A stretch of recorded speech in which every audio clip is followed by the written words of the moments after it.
Connecting लिंकवर जिथे connector आहे तिथे 2 त्या ठिकाणी खड्डे आहेत, पण पूर्ण कनेक्टिंग लिंकवर खड्डे पडले आहेत वगैरे हे योग्य नाही आहे।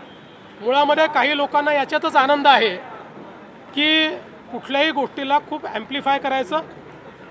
आपल्याला कल्पना आहे कुठलंही काम झाल्यानंतर पहिला पाऊस जो असतो या पावसानंतर त्याच्यावर दुसरी लेयर येते, कारण त्या पावसामध्ये आपण त्याची ड्युरेबिलिटी टेस्ट करत असतो। त्या पावसामध्ये त्या ठिकाणी काय अडचणी येतील ते आपण टेस्ट करत असतो।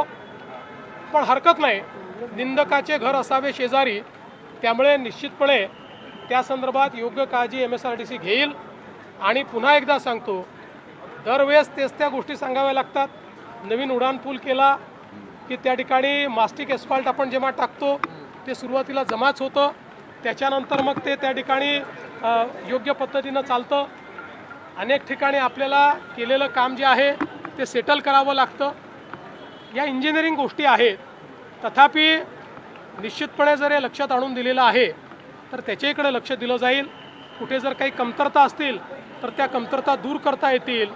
पण देशातला सर्वात उंच पूल, देशातले सर्वात रुंद बोगदे, देशामध्ये डॅमच्या खाली बोगदा हे पहिल्यांदा आपण करून दाखवलेलं आहे।